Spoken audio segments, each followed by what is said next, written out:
Please welcome our guests for our panel debate. Round of applause, please.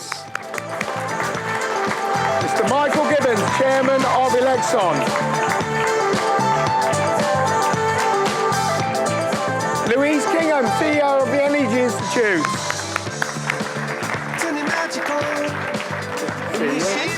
And finally, last but not least, Volker Beckers, ex-chairman, CEO of Empower, Chairman of Energy Lighting.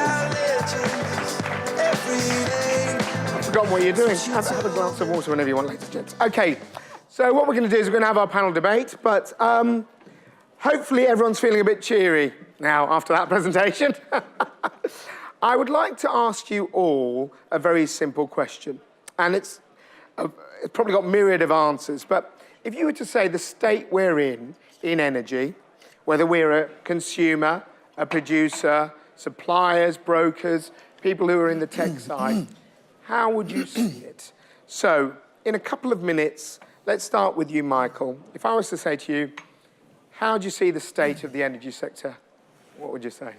Well, I'm a born optimist. Hey. There may or may not be a huge logic for this, but I'm a born optimist, and I think it's the most useful activity in contemplating change. Maybe I should explain just a bit of my background for those who don't know me. I've had a long background, over 30 years in energy. I used to buy as an industrial consumer. I used to be in the big six, and I bought energy for them. I've been in carbon capture and storage. I now chair Lexon and the BSC panel, which probably means that a lot of you are BSC parties. Would you mind raising your hand if you're a BSC party? At least you know your BSC party. I'm amazed. I'm sure many more of you are actually belonging to BSC parties because we operate the wholesale market. So we have a lot of insights into what is going on, what works, what doesn't work, and the detail, most of which I've forgotten about how it all operates. So that's where I'm coming from. We don't have a raft of policies, solutions, but we know how things work and how to change things. We don't have ourselves a raft of policies, but insights into how they work. So either I just pick up two things, justify, and then we can go wherever. Yeah, absolutely. And the first of all is the Helm Review. Now, I know Dieter, as many of you will. I think he's a very compelling, a very convincing speaker, and probably above all, a very good economist. And his views on these subjects have been extremely well known for a long time. So I'm fascinated that the government chose him to do this review. And I'm optimistic, that's one reason. I'm optimistic that the government, knowing the sort of things he would say, chose to appoint him to do the review. Because he was always going to say, let's have a look at the whole system. Let's try and cut a lot of the individual, potentially conflicting measures. Let's have a radical, economically efficient solution. The trouble is that the governments and regulators, and if we're honest, most of us, are pretty good at incremental change, but we're not very good at really major, radical change, even where it's actually justified. So I predict that there will be a long period of, of consultation and meetings and deliberations and so on. And of course, it has to be said that if you have a government with a very strong majority, you're more likely to get a radical outcome and proposal than with a government with a much smaller majority. So I'm an optimist because I think they appointed him for a purpose in the first place. They got, I'm sure, what they expected. So it'll be very interesting to see where that goes over the months, and it will be months. But predictability, my general message on predictability is, I think predictability, if it was ever a common feature of our industry, is unlikely to be a common feature for quarters, years to come. And indeed, business models that rely on predictability, and in particular rely on government decision-making, are likely to be in peril. You will make your money by being agile and reacting to change. Have I got time for one more point? Yeah, go on, go. The second is I'm optimistic because of the potential for innovation in this industry. I mean, we all know all the things that are changing. You know, the number of generators, the different kind of generators, smart meter rollout, demand-side technologies. All these things are producing great change in our industry. And in such circumstances, where there is great change, there is always great opportunity. Good reason for optimism. The trouble is that sometimes regulations get in the way. Now, it's the job of governments and regulators and indeed code managers like Elexon to ensure that regulations don't get in the way. They don't prevent an obstacle to growth. They're still having the safeguards that they were originally set up to protect consumers or to achieve some purpose. But they're basically there to try to ensure that the market can work, not that it cannot. And that's why we in Elexon, we're not the first to do it, it happened in financial services as well, are hoping to introduce a regulatory sandbox so that if the BSC in any shape or form is a problem for innovative technologies, particularly, for example, demand-side technologies, batteries and EVs that depend on smart meter rollout, we're doing a lot to try to ensure that there can be innovation there. And I'm very confident with a combination of the regulatory sandbox idea, suspending regulations at least for a period where it's important to do so, and half-hourly settlement, which ensures that money flows, that the real prices determine the business models when you've got the smart meters rolled out. I'm optimistic that we can see great innovation. And again, I couldn't possibly begin to define it. I think you open a gateway when you've got real use of smart meters in the 2020s. Excellent, thank you very much. And nice to hear some optimism. Louise, for your members, probably a lot of them in here, how do you think the situation is? Okay, thanks, Sumit. Obviously, Mark left me feeling a little subdued, as I suspect probably quite a few of us feel a little subdued about the macroeconomic issues, but clearly, none of that a particular surprise. But as an employer, as a homeowner, as a consumer, we can feel the impacts of that in multiple ways, I think. And I came in this morning from Dublin, where we had to talk about the B word.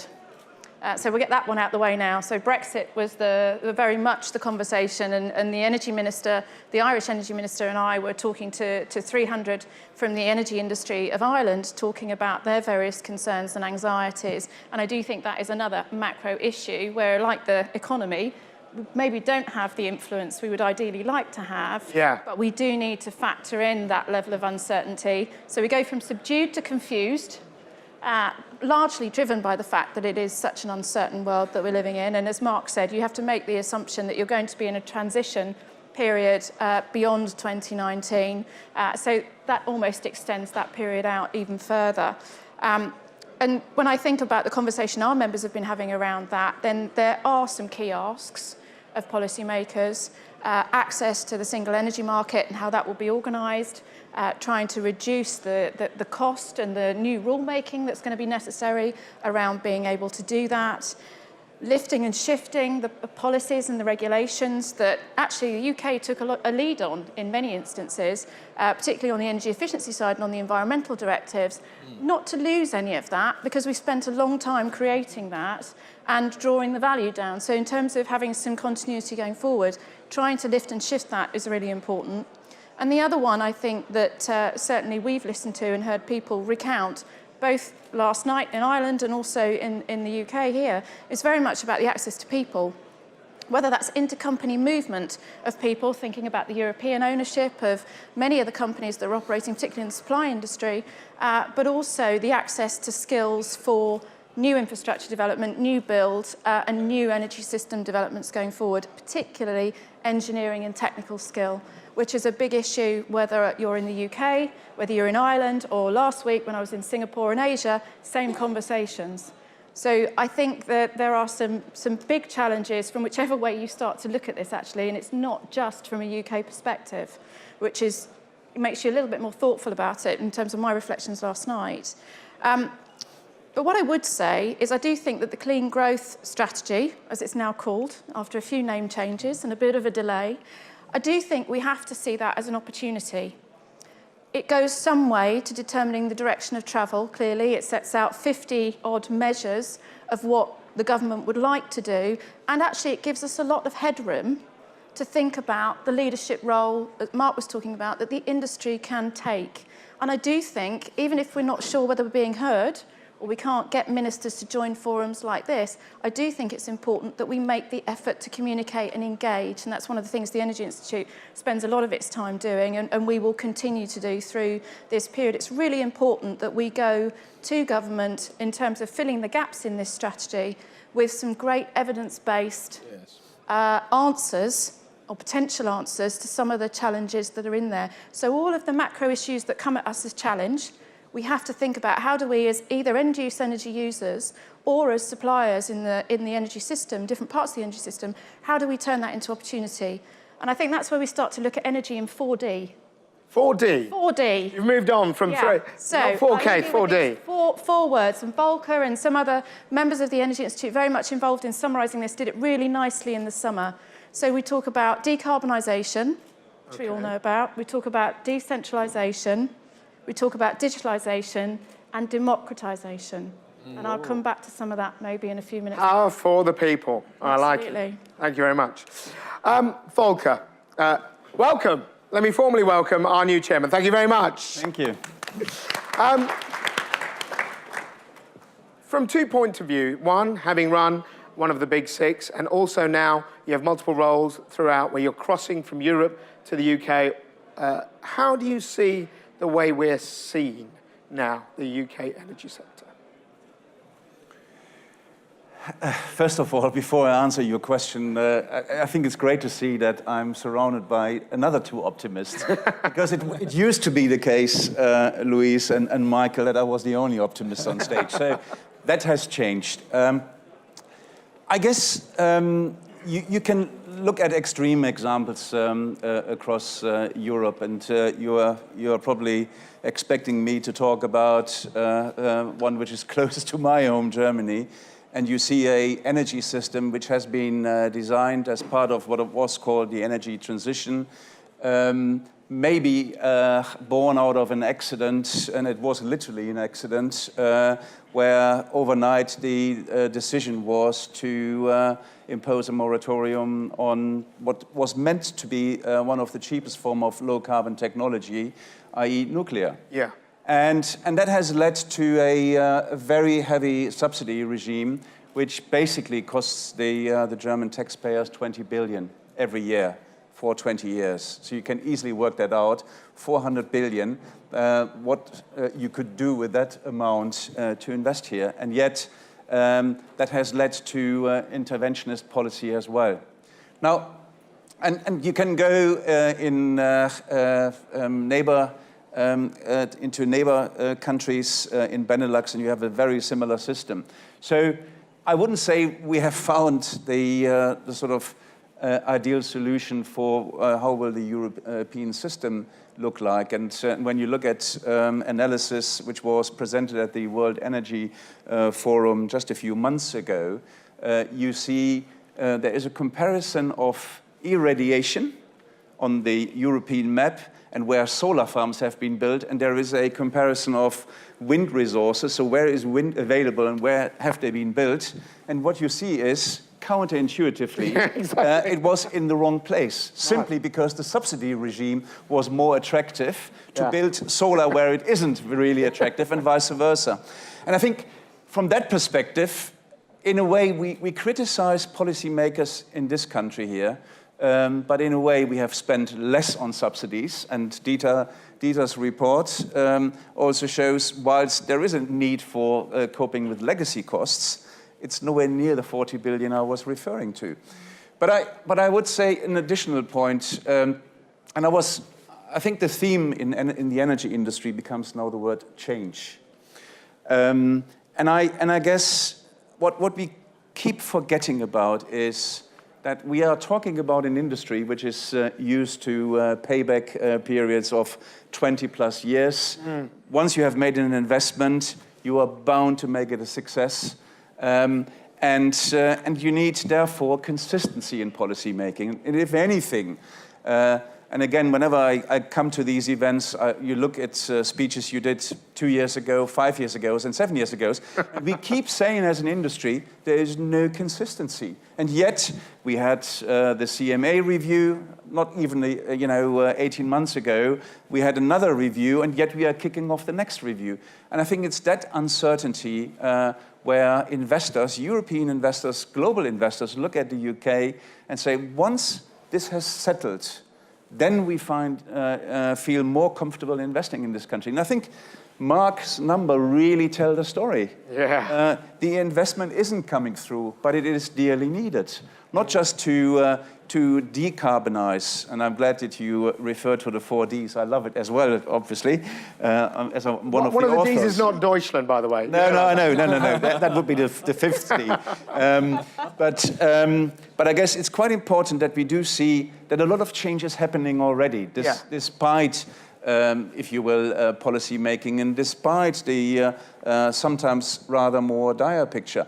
And I think it's that sort of innovation, whether it's peer-to-peer, and I know that one of the guys from Squeaky are here today, or community power, Albion and others who are investing in community businesses. We see storage business coming through, and we see that costs are dropping much faster than we ever expected. By the way, the same phenomena like we had in solar, where the first 2-3 years it was ignored by industry. So, in simple terms, Sumit, I think we need to drive change, but we at the same time need a framework which is consistent, clear, and becomes predictable to encourage more investments. That is how investors from Europe look at the UK. So let's pick up on the point you said, and I'd be interested in bringing the other two panelists into it. Germany made that decision after Fukushima. They were about to go on a big nuclear build, I remember that, and then they said, right, that's it. But they said, we're going to subsidize. And I remember going to Essen, meeting some German consumers, and they said, we're happy to pay for green power, okay? Now, in essence, what Dieter Helm is saying is, most people say we want to go clean. Okay, we all agree with that. But we don't want to pay for it, so government's fiddling to make the payment. Is that the problem? Perhaps, Michael, I could ask you, is that we have a government that's not willing to say, guys, just cough up, and we're going to subsidize you, and we're going to just say that is the transition. Well, I'm not sure. I'm very evidence-based. Elexon's a very evidence-based company, and I'm not sure I can see the evidence for people not being willing to pay. I rather suspect, personal view, don't see the evidence, that a large majority of people are inclined to pay something. The issue is how much. So I don't think that the design of payment for green energy is faulty. I think you can argue about the social distribution, because it's a fixed price, and that's Dieter's point. Everybody pays the same amount. You can argue with that. But I think the idea of including it, of building the price of green energy into the price of electricity is a good one, is an economic one. But I go a little bit further and make a more general point that occurs to me when Louise used the word democratization. Yeah. I wanted to stress this point. This country, whether I think many people agree with me or not, I'm sure, is admired internationally, including in Germany, by the way, for having a sound regulatory framework. Right. The principles of getting the thing right, the policy right in the end, are there. Government and regulator, and by the way, code manager, is required to do some evidence-based thinking and to publish it and to have it scrutinized. And the key to getting good regulation is good consultation. And we do that. But don't we over-consult? Aren't we constantly changing this? Well, yes, but that's a different point. Doing it too often is a policymaker's challenge, and the consultees should push back and say, we don't want all that. That's what these guys have. They have that thing where they say, here's the rules, okay, and they all adapt their businesses, and then they get a change. And my message to these guys is, If you care, as you clearly do by being here, about these things, then use the opportunities that are undoubtedly there and probably don't exist in other member states to the same extent. I mean, a parallel example is in Germany, when they publish an evidence base for a new regulation, and probably the one that Volker's talking about, they don't do an analysis of benefits. In this country, it's fundamental. You bring in a measure if you want a benefit as a consequence, a net benefit. So the purpose of cost-benefit analysis is to ensure that the benefits to the society as a whole will exceed the costs. We do that. And you're entitled, you are invited to comment and be consulted on all those things. So it seems to me it's okay to complain about the outcome of a policy, but in my view, it's much more respectable to complain if you have inserted your view, expressed yourselves in the way that is available in this country and not to the same degree in other countries. Okay, thank you very much. Louise? I'm with you in terms of the evidence base. I don't know that people necessarily wouldn't pay. Clearly, there are parts of society where it's difficult to pay, and that is a whole other issue. But I think there's two strands to that, and it does play to the sort of the D around democratisation. So I think the first one is about political bravery, and I think people in business and industry have felt that has been somewhat lacking, and there is a desire for that. So when people talk about policy continuity, certainly when we talk to Energy Institute professional members about that, they're not talking about we don't expect policy to change, because that would be naive, but when change is going to come is what would be helpful, to know when that is, to know whether there are exit strategies, when things get incentivised or subsidised, to be able to plan better over the long term, given that this industry works far beyond political life cycles. So I think that's one strand. And then the second strand around democratisation, I think, links a little bit to the changing role of the consumer, in that the balance is shifting. There's a blend between producer and consumer, potentially, already actually coming rather than potentially coming. And there is an issue where the industry has to work harder to build trust, earn legitimacy. In the oil and gas industry, we talk about social licence to operate. It's very similar in that that social media now and the interaction that the consumer has makes the consumer very much quicker to have an opinion or a view and be part of the conversation in a way that the energy consumer has not done for decades, for as long as these businesses have been running. And I think that's a new challenge, which again can become an opportunity. But Endelman's Trust Barometer that's produced annually puts the energy sector sort of arguing for base position.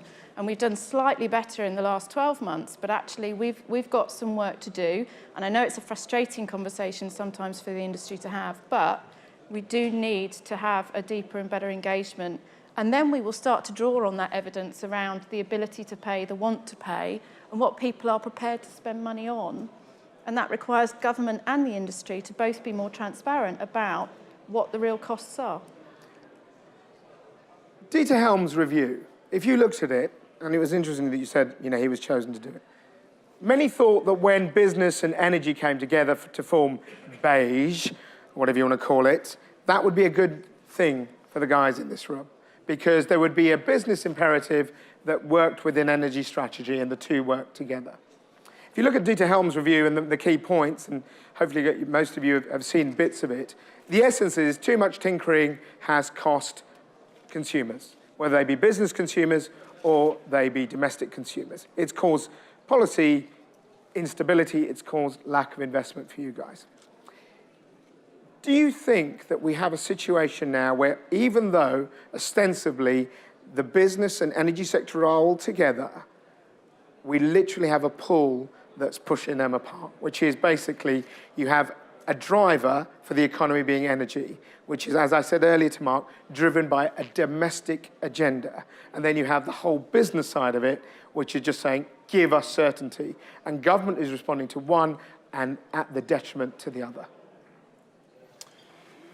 Okay, I just try to get the link between the Helm review and this dilemma. But I don't think there is a different policy for one group played against the other. Let me be just crystal clear here so that we have at least a baseline. I think as far as industry customers are concerned, and I think the famous word trust came up a number of times, we are nowhere near these issues we are talking about. In fact, there is a belief that energy costs are too high, and therefore UK industry is not competitive, and that might be a function of energy policy, but not just.